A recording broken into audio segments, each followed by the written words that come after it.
Dr. Ashley, long time. It's good to see you again. Yeah, last time we were hanging out at Erewhon Market in Santa Monica, and you were enticing me with all these delicious goodies, which Erewhon is just such a tempting place to do those things, right? Right, definitely.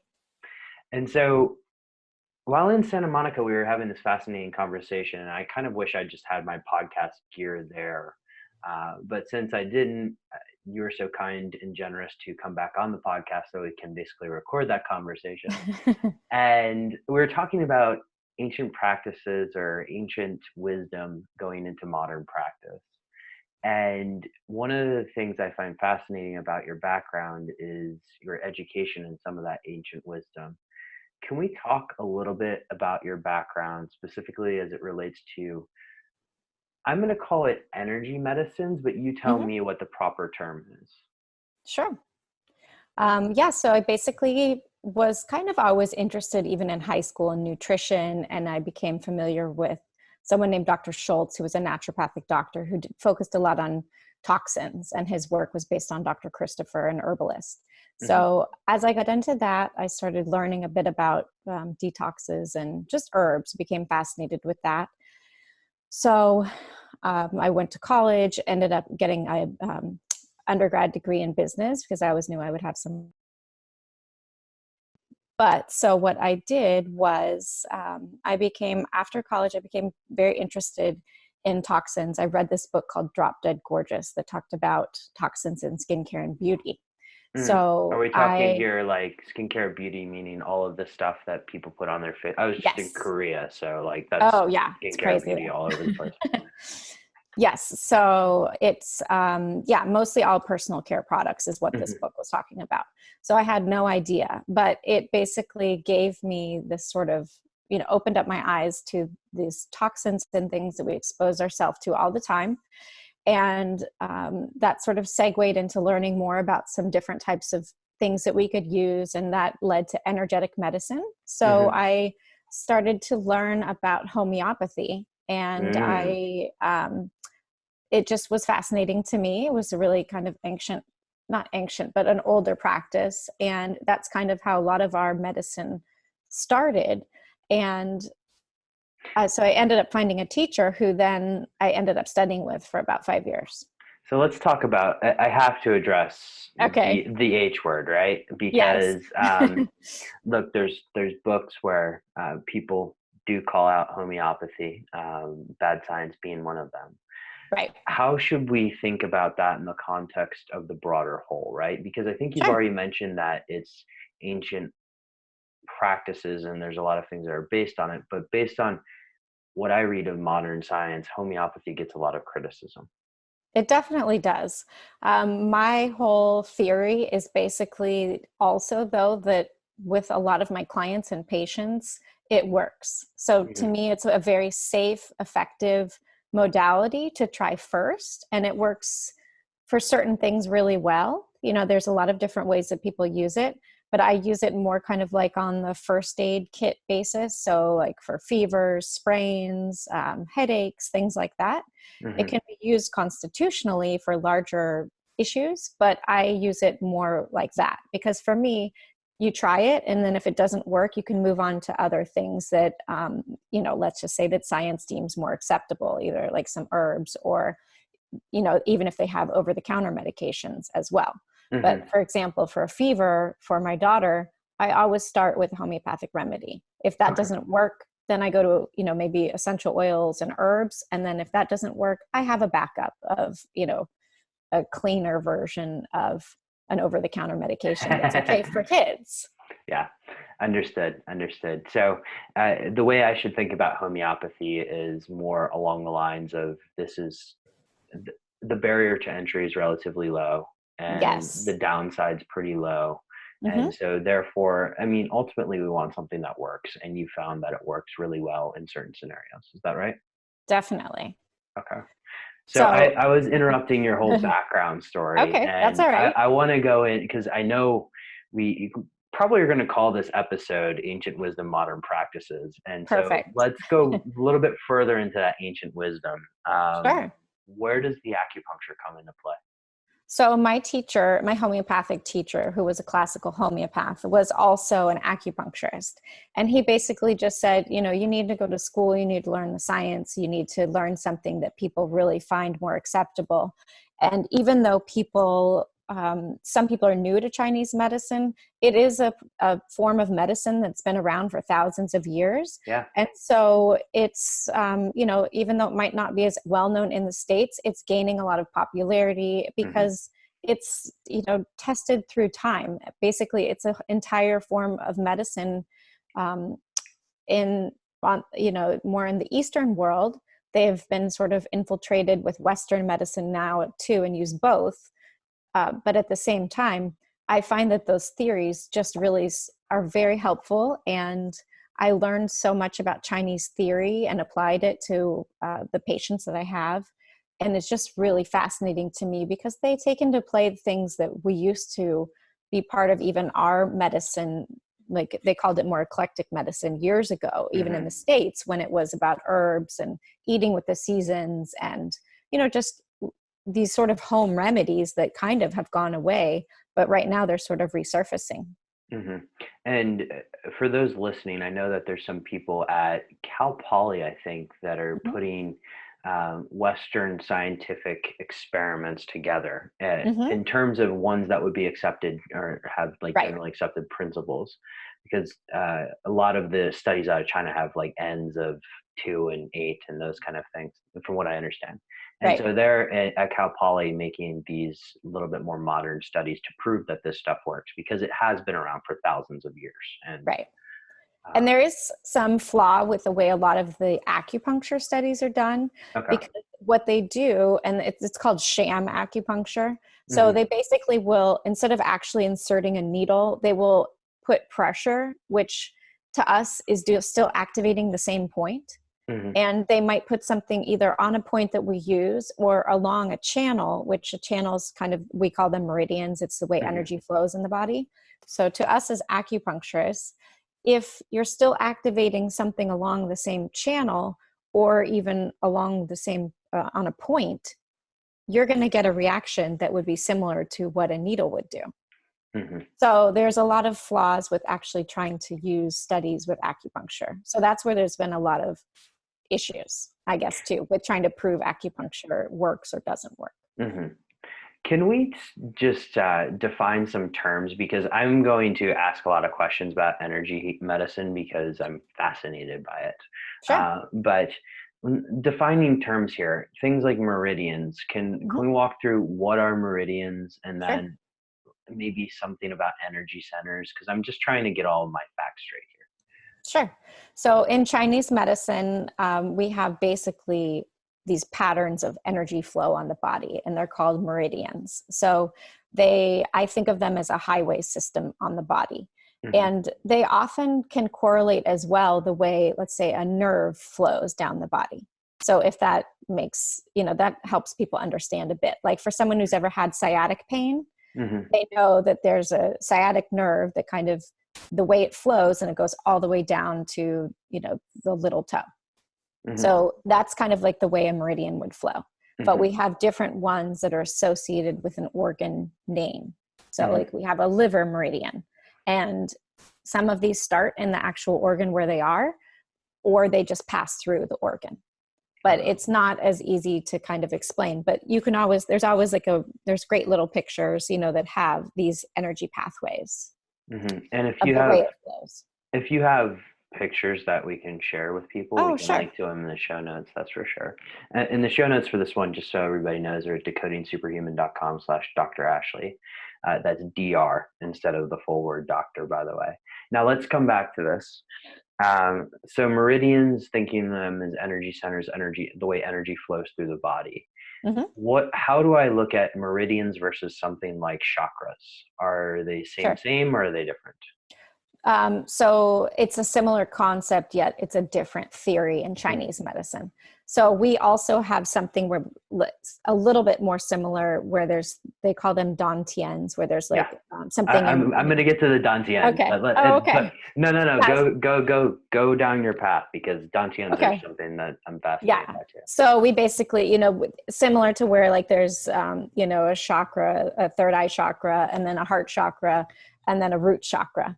Those would be correlated sort of to the dantians, but they have more chakras in that chakra system, where we kind of have the 3 dantians, or the 3 energy centers. Okay. So that would be the most similar correlation between those two. But again, it's sort of just, so another term that we use is chi, which would be the energy. And so basically kind of what I like to describe is we use needles to kind of direct the energy of the body to help resolve the issue.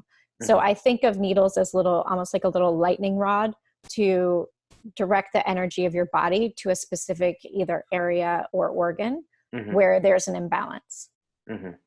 So just real quick, and because I'm only going to ask this because the names escape me, but the 3 dantians, what are the names?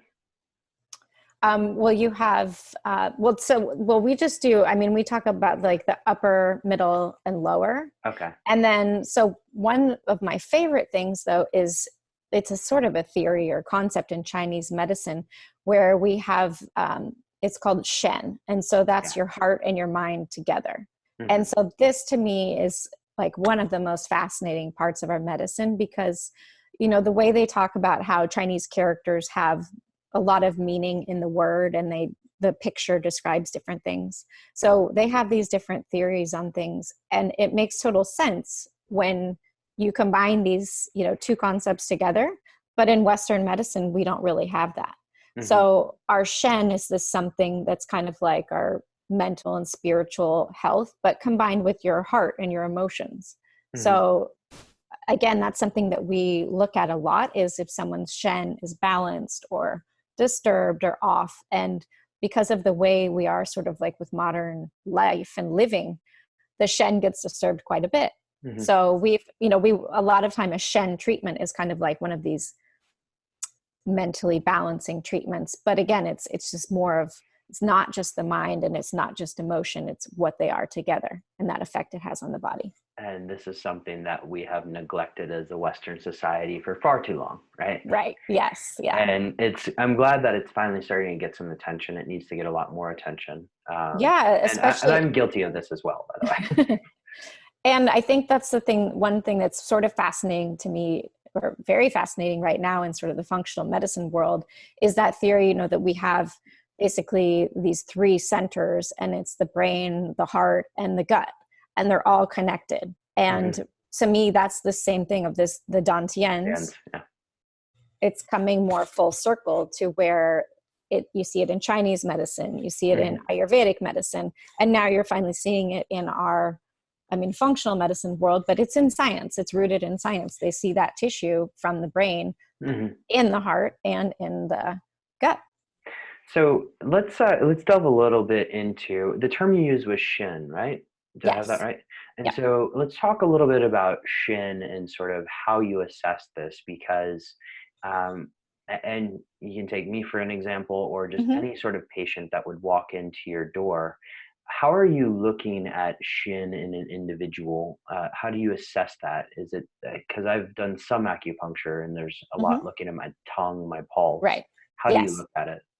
So tongue and pulse are very common for just our diagnostic tools that we use on most patients. And they're not necessarily as much correlated with the Shen, but they would be correlated just with when we're trying to figure out what points to use and what's going on. So we basically use our eyes mostly, and just kind of like how the person is and appears overall for their Shen.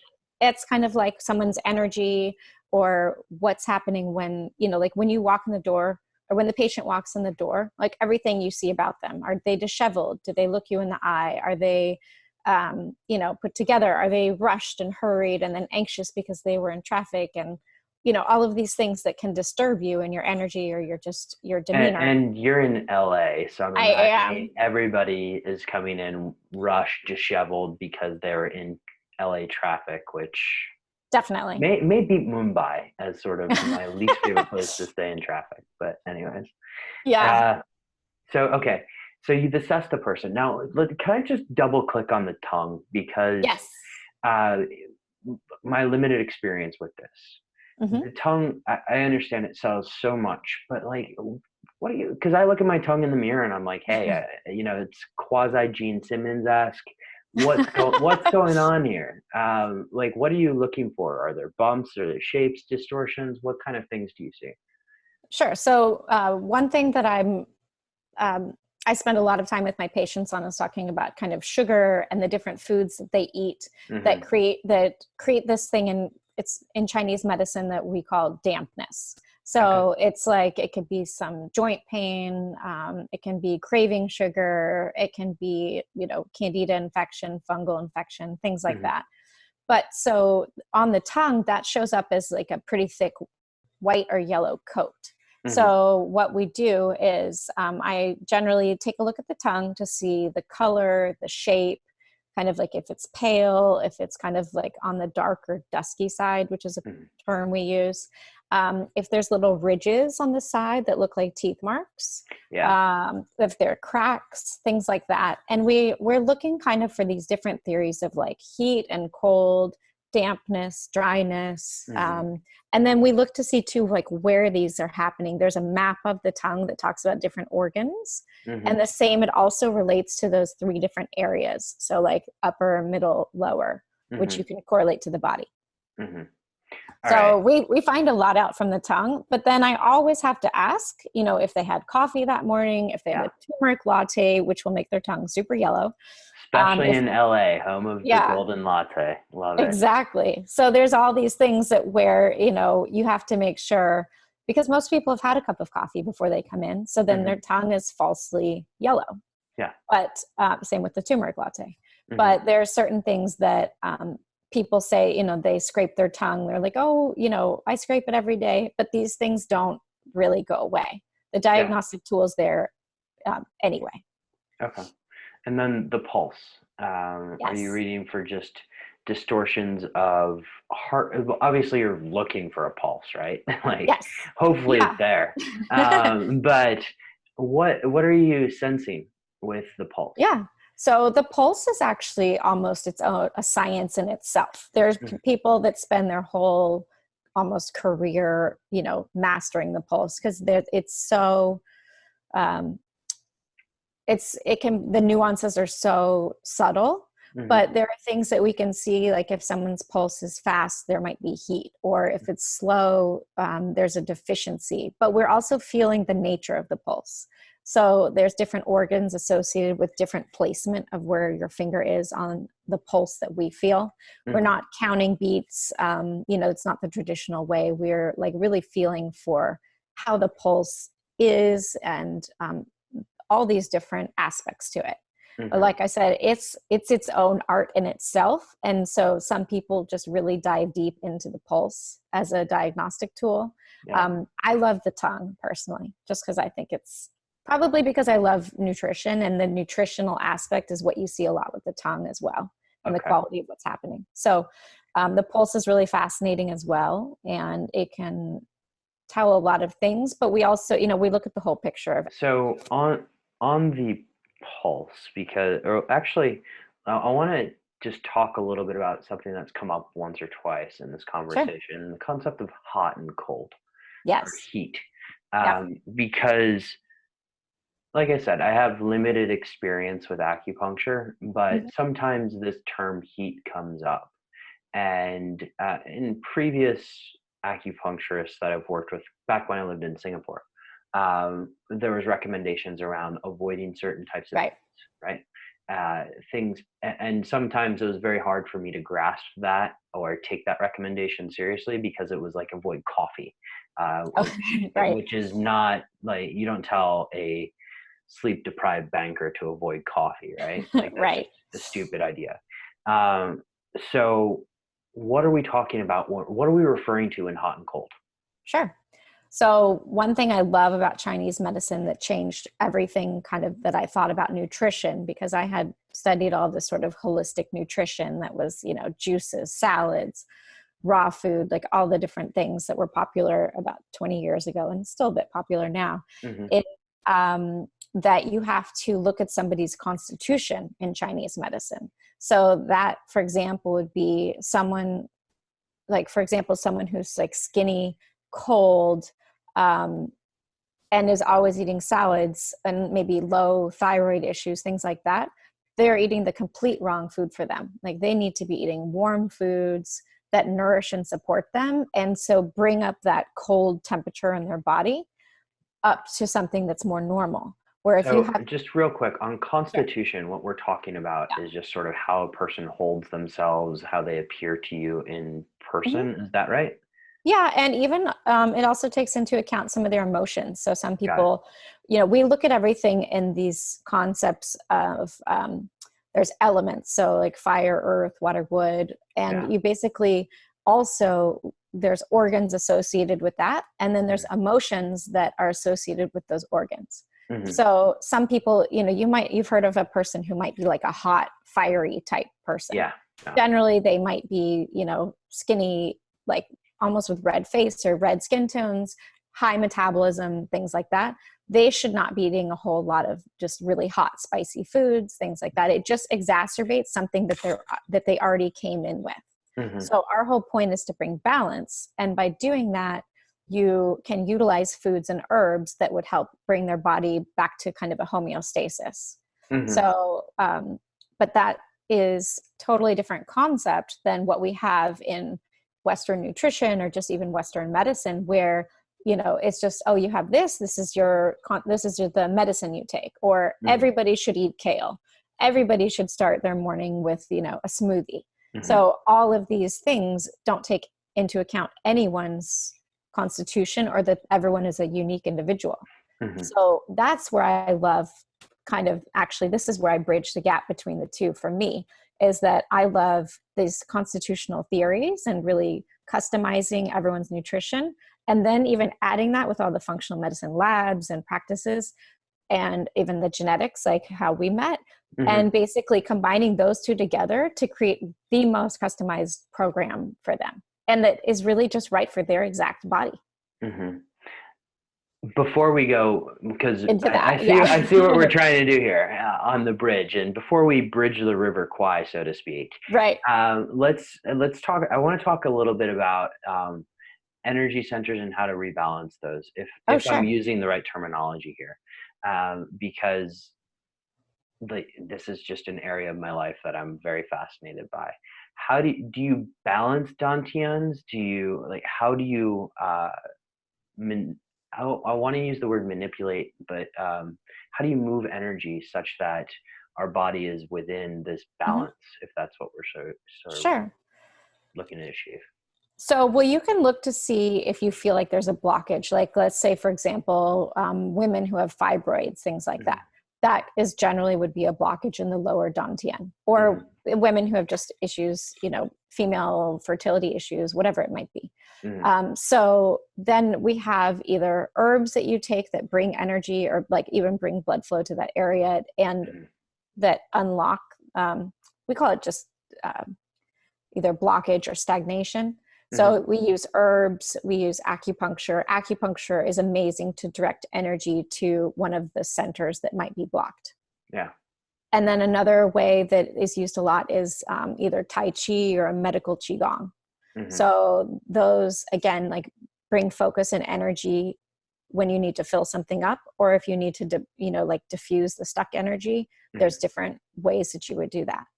So we can use different issues that somebody might be dealing with, even if it's like anxiety. Some people feel anxiety in their chest, and some people feel it in more like in their abdominal area. So I give my patients like a targeted meditation or just a visualization when I give them acupuncture, gives them a color and then a way the energy flows using those channels or meridians that we spoke about. Yeah. So I tell them what kind of color to visualize and then where it should flow through the body and then where it should go out. So like the end point of the needle. Because a lot of the way, at least I practice and a lot of people do, is that you might put a needle near the top of a channel you're working with and then near the end. So to like draw the energy in, and then you pull it out through the body. Mm-hmm. Okay. Hypothetically, let's say you had this person in front of you that has obvious anxiety, predominantly in the chest. I guess probably that's the middle dantian, right? Yes, it's part of it. It's all in the middle, but yeah. Middle, so middle heart chakra, whatever term we want to use here. What are herbs that we can use to kind of unblock that energy, so to speak? Well, so one of my favorite herbs for kind of like this, more for this is like the physical heart, but a lot of times when we're treating the physical, we're treating the emotional. Yep. And the same, when we're treating the emotional, we're treating the physical. So one of my favorite herbs is, it's actually hawthorn berry. Okay. So you can drink it as a tea. It has a lot of other effects as well, but it has an affinity for the heart. Okay. And the other one that's sort of, it kind of depends again on, why they have this anxiety. So we have a point that's a really great one called Ren 17 that you put a needle in and it just opens up that stagnation.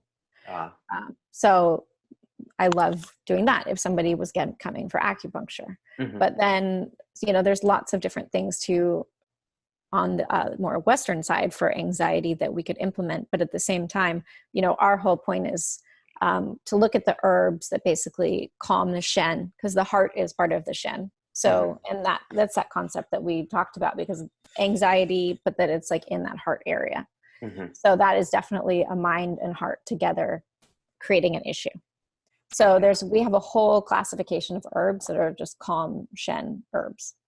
Okay. So, and some of they have different properties, but some of the even Goji berries are one that are great. Chinese dates are great. And you basically just, you can either make a tea or you could have a specific formula made for you that's for calming that anxiety that you have. Yeah, so Chinese dates for those listening that are keto, are probably saying that like. And then the thing that totally blew me away when I was studying all of this was that, because we use Goji berries all the time, and Goji berries I found out were nightshades. And I was like, mortified, because for everyone that has to do, like a very anti-inflammatory diet, and they just take out the whole group as a whole. It's like, we know all those amazing benefits of the herb as it is an herb, but at the same time, when I was in Chinese medicine school, I was gluten-free and I was kind of like avoiding certain things, and they would be in formulas, and the Chinese way is not as accepting. They're just like, oh, but it's good for you. It's like, it's actually not good for me currently. Yeah. So I did a lot of, modifying and things like that. But at the same point, the whole goal is, to not have to be so restrictive with all those things. If you could really heal things up properly, just take some time.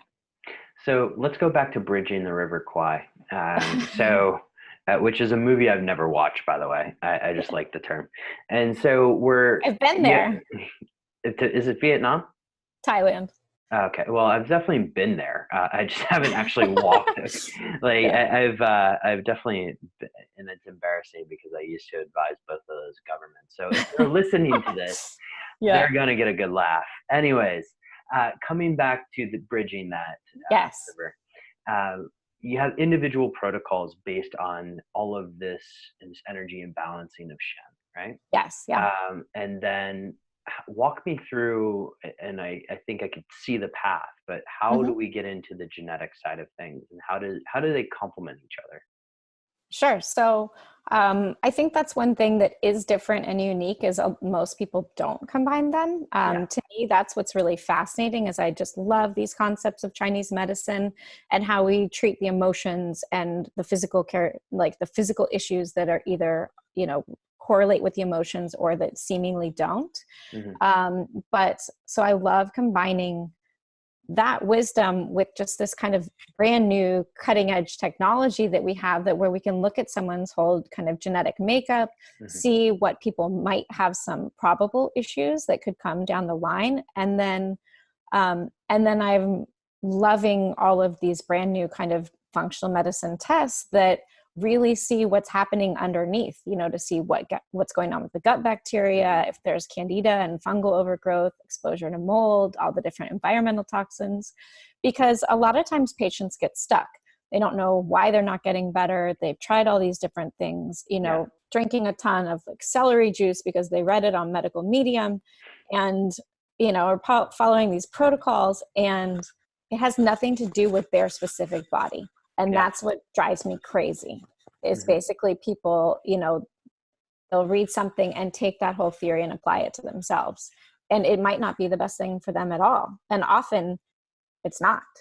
So you've just described my whole problem with mass media and, oh man, we're just going to open up a whole train of emotions. Maybe my heart is going to explode. Yeah, I get very heated talking about it because I can't tell you how many patients come in and are telling me they're doing X, Y, Z.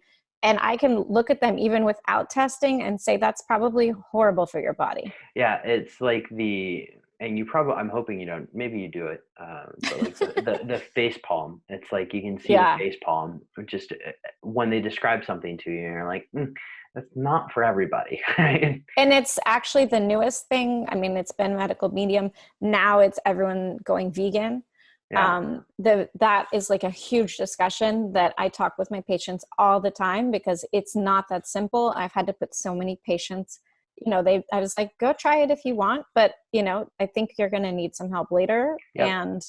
And I was a vegan 20 years ago because I saw a PETA pamphlet, totally freaked out and, thought I was doing the best thing. And it was the worst thing for my health. And it took me a long time to rebuild after that. I'm glad you said that. I kind of did the opposite of PETA and did competition barbecue. So I'm very sorry for all of it. That was my growing up. So it was almost the opposite in some way. But you were right in the South and I was in California. Yeah, that's true. I'm not sure too many. There are competitions in California, but yeah, it's not quite the same. Yeah, exactly. Yeah. But it's, again, it's these things. Patients, will read something or watch a documentary that is 100% slated toward their idea, of what should be. And actually, to me, even though factory farming is a major issue, that has nothing to do with the health of, what someone should be eating in that same regard. Like, you know what I mean? Everyone should be eating grass-fed meat. And that's a totally different issue than what all the movies are talking about. That's what I would say. Absolutely. But I love to bridge these, like the new amazing tests that honestly we didn't have 5 years ago. So like even within how long I've been practicing, things keep changing and evolving, and we have just tools that we didn't even have. Just, it just keeps evolving. And genetics is certainly one of those tools, right? It's been only a decade or almost 2 decades now since the first genome was sequenced. Now, and if I got those dates wrong, please don't curse me on the social medias. But what are some of the other tests? So you work in genetics, and that allows a degree of specificity. It's a blueprint. What are some of the other functional tests that you're using? One of my favorites is the organic acid test. Oh. I just love that one. Yeah. I use it if someone can only do one test, that's the one I do. It's so amazing. I think you use it right or know of it well. Yeah. So it's basically, you can test like bacteria and fungus and some neurotransmitters and even check just what's going on with the gut and different things. And so I always, hands down, that's the first place I start. Okay. And then my second favorite test is one that tests for environmental toxins. Again, these are just super easy urine tests that the patient does at home. So that takes that barrier out of someone that's afraid to get a blood test and things like that. And they don't even show up on blood tests.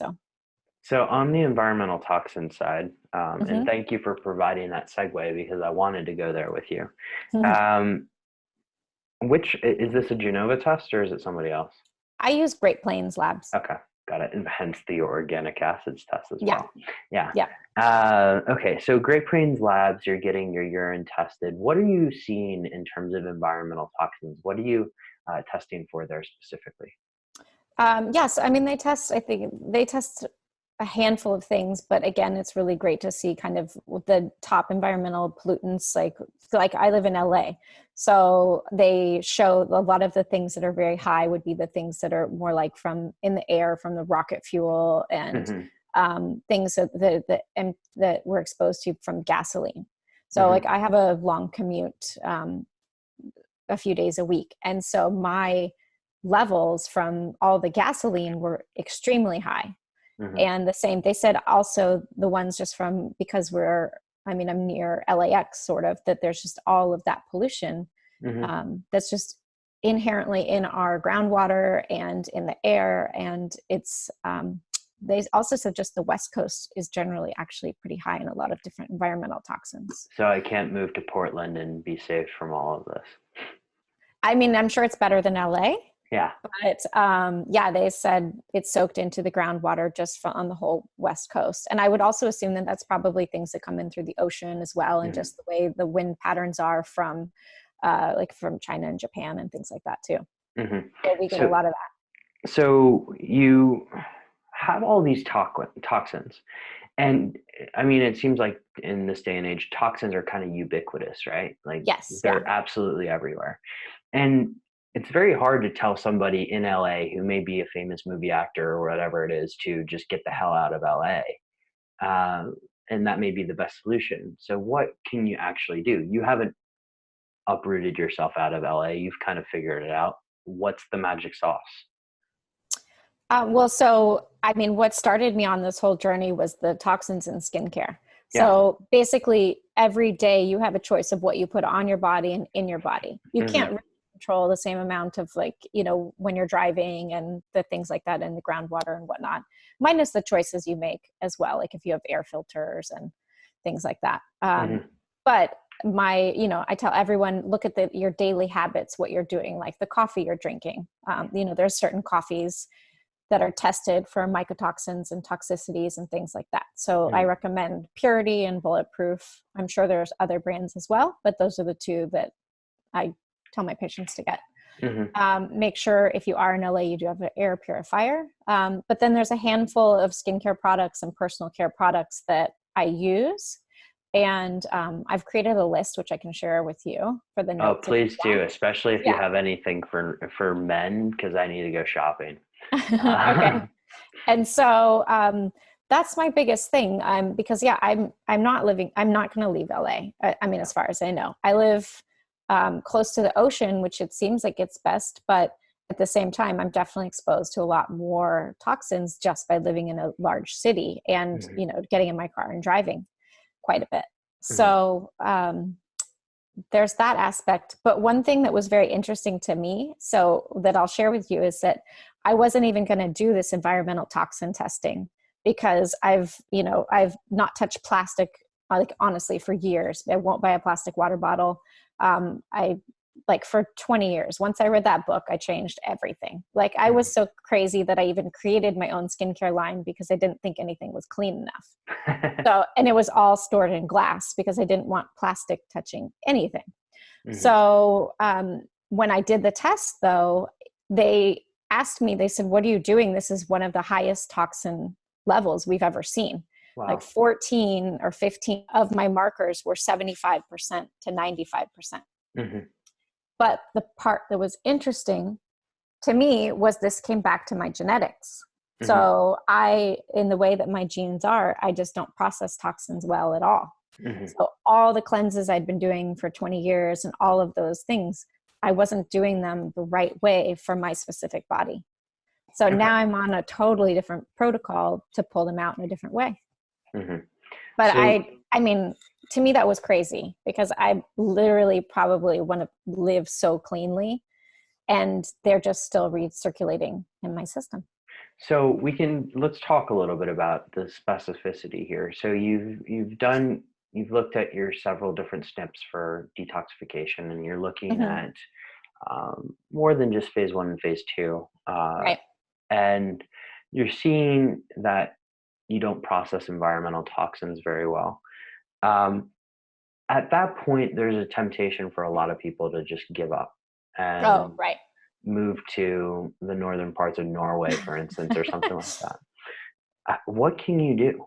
Because are you just like injecting yourself with glutathione, which may not be the best thing, or Right. what can you do? Well, so I had never taken glutathion. Yeah. I had tried glutathione IVs, Yeah. and they made me really sick right away. Moi But that, aussi. but that should have been a clue. Yeah. So anyway, now I utilize glutathione in a different way. Like I use liposomals. I still get the IVs, but I just use it at a lower dosage so that I don't get a headache instantly from all the toxins it's pulling out.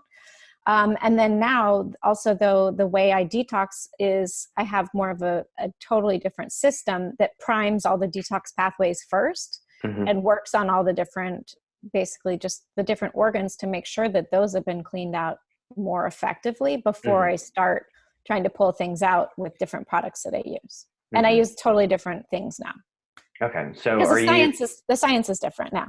Yeah. We have a lot more information.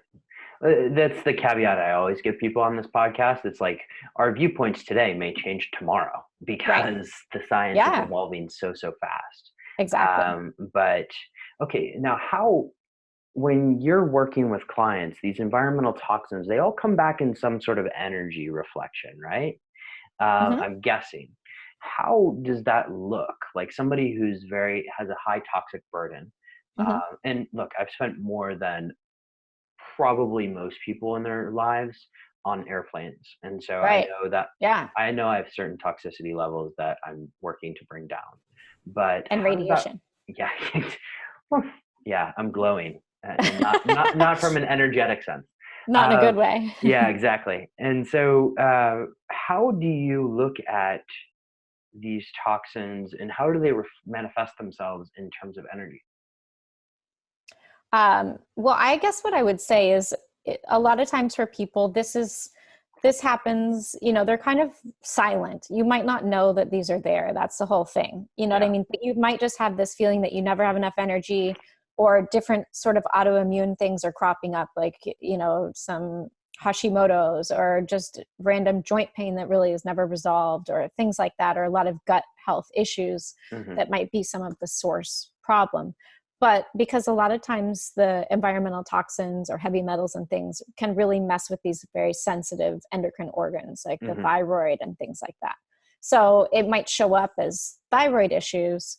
But my whole point is to really figure out the root cause of why you're having the thyroid issues or why you're having the autoimmune issues. It's never usually just, your thyroid isn't working well. You know what I mean? So it's like, take it a few steps back and see, try to rule out these things. If it's bacteria, retroviruses, mold exposure, whatever it might be, radiation is huge too. And so checking these things out. And then now I have different products. I use a product line called Cell Core, which I really like, that helps pull out some of these toxins and glyphosate and things like that we just weren't able to do before in the same manner. So can I go down the glyphosate wormhole real quick?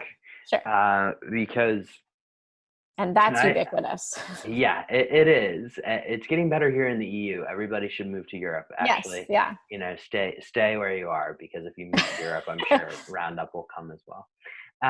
What is the big deal? And just because I haven't covered this on the podcast before, glyphosate. Why should people be concerned?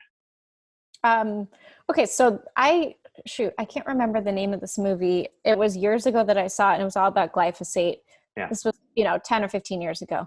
And basically what it was, though, is the Roundup, the insecticide, basically has something that it will insert its insecticide into the DNA of the crop that it's used. So like a GMO, their Monsanto GMO corn, let's just say, it basically has this insecticide inserted in the DNA of the plant. So then when you consume that plant, the insecticide does what it's supposed to do. So it basically creates all of this digestive issues. That's like maybe the mildest way to put it. And its job is to, not allow any of the insecticides or any of the insects to eat this product. So if you know, in general, and insecticides have like a neurotoxin component, they're just very problematic for the body. And so then when we're ingesting them, which you're going to do anytime you go to a Mexican restaurant and you eat corn, corn chips, those are not going to be organic corn chips. So the thing is really now it's not, you basically need to obviously try and do your best when you're purchasing things, but when you're outside at a restaurant, chances are you're going to be eating quite a bit of food that has insecticides that are sprayed, and they're going to be probably Roundup, of that nature. So the main thing right now that I tell my patients and clients is it's, try your best to avoid it, but it's basically impossible. Like you can make your choices the best you have when you're at home, but when you're out, and people eat out so much now, it's not very common that you're eating at home 80 to 90%. So, probably not even 40 to 50%. So basically there's some products, they have a couple products in the Cellcore line that are specific to at least help you deal with that and degrade the toxin and excrete it through the normal pathways.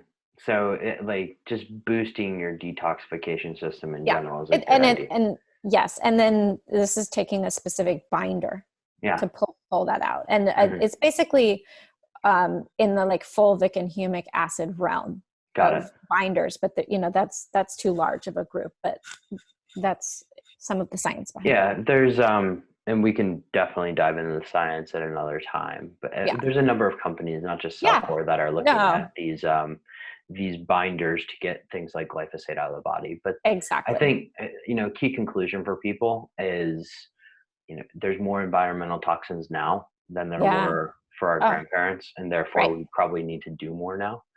Exactly. And I talk about this a lot because, people don't understand, like, if it's people who are in like 50s and 60s, they're like, I just don't understand why, even for me, like why you have so many food sensitivities, why XYZ is really hard for you, like why you're sensitive to perfume. You know what I mean? Like we didn't have any of that. But at the same time, these things are catching up with them, because at the same time, like 1 in 2 men get cancer, 1 in 3 women get cancer. And mostly all of these, there's a huge environmental toxin component to a lot of these different types of cancer. And I think also the invention of when they started eating TV dinners and having all this prepackaged food, and that's what, our parents ate, and that was not normal. You know what I mean? Our grandparents didn't. But our parents grew up actually eating this stuff, and it's like junk in a box. It's not even food. Yeah, it's I always talk to people and say, like, if you go back to what your great grandparents used to eat, you're probably on the right path. But it's a fascinating subject. Look, we can go down so many different wormholes here. And I think just a couple of takeaways before I transition into the final questions, because a couple of the themes that you see around toxins and controversy, not controversy, I can't even say that word right now, but a couple of just areas where people can use a little clarity are around the idea of air and then water. What are sort of your top or favorite sort of air filters? And then we're going to do the same thing for water as well.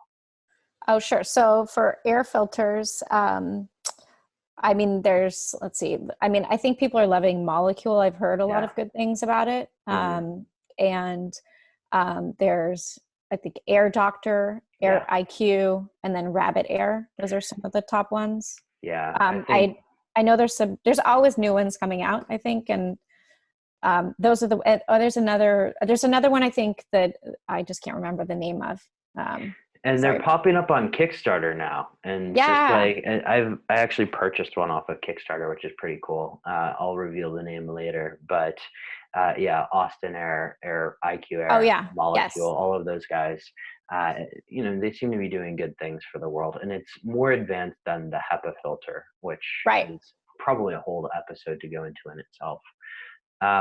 Water, yes. So Shoot, there's a new one that's like a tabletop one that I know people really like. Is this the Berkey? Because I have one right here. So I know people love Berkey. So that's the Yeah. other one that is very popular, Mhm.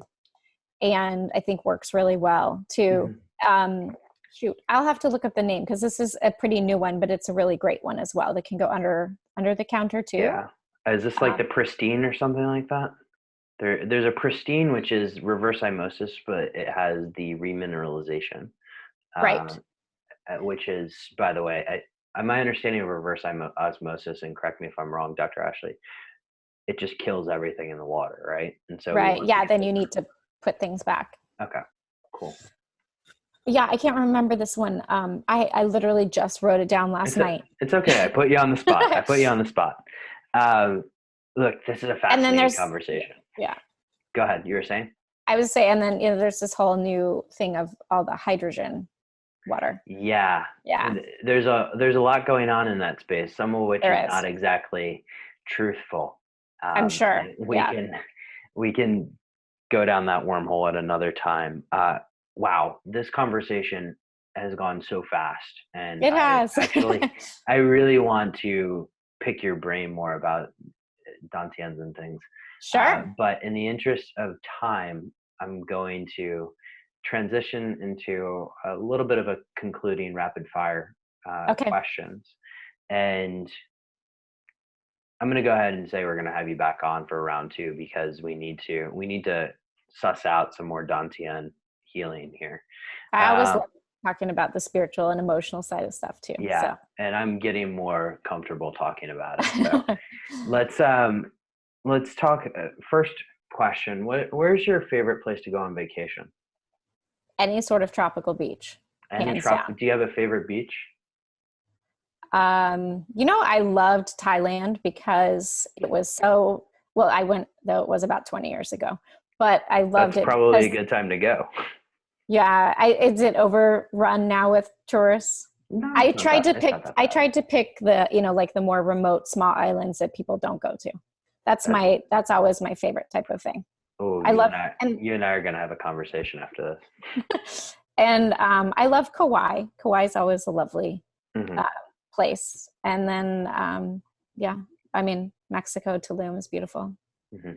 So let's go from nature to technology now. What's your favorite piece of technology that you've purchased in the past year? Oh, totally. Hands down, my Garmin watch. Which one? Let's see. I just have the basic, it's sort of like girly looking. It's the, I think Vivo Active HR. So I'm obsessed with, tracking HRV, of course. And so I actually bought this when we were together. I think at the conference. Yeah, and I was just like, I got to get this thing. And I bought it and I love it. And I actually got one from my mom, and my daughter has a mini version so we can track her HRV too. Beautiful. Yeah. I have way too many devices that track my HRV. Oh, among them a Garmin. So, awesome. So next question for you is, what book has significantly impacted your life and how you show up to perform in it?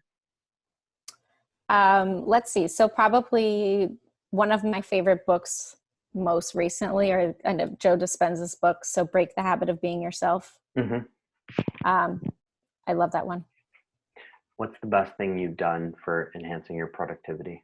Chunking time. So like doing email at a certain time, doing social media at a certain time, working with patients, chunking time and using Asana. I'm now obsessed with the project management software? Yeah. Nice. Because I can schedule dates and times and then put things like so I just don't have like 150 things on my to-do list written down that I keep recycling and not getting accomplished. Yeah, I go back and forth between that and Trello, and it just depends on who you're working with, really. Yeah. How do you unwind? Spend time with my daughter and go to the beach. Beautiful. And I think that is it for our rapid fire questions. Dr. Ashley, where can people find out more about you? Sure. On my website, it's just www.drashley.com. Ashley is ASHLEY. And so, and I'm you on, secured that a while ago because that's a pretty good domain to have. yes, yeah. And I'm on Instagram as Dr. Ashley Beckman, Facebook, Dr. Ashley Beckman. Awesome. And we'll link to all this in the show notes at decodingsuperhuman.com/Dr. Ashley. If you guys enjoyed this show, share it with a friend. Encourage Dr. Ashley to come on for a round 2. I want her back, and she wants to hear from you as well. And be sure to go over to iTunes and leave us a 5-star rating. Dr. Ashley, thank you. This has been an absolute blast. Oh, thank you so much. Always fun to hang out and chat with you about the things we love. Yep. And I'm going to be in California soon. I'll talk to you about that very shortly. So we'll catch up there in person, probably for another Erewhon market. Definitely. We can eat our favorite snacks. Absolutely. To all the superhumans listening, have an absolutely epic day.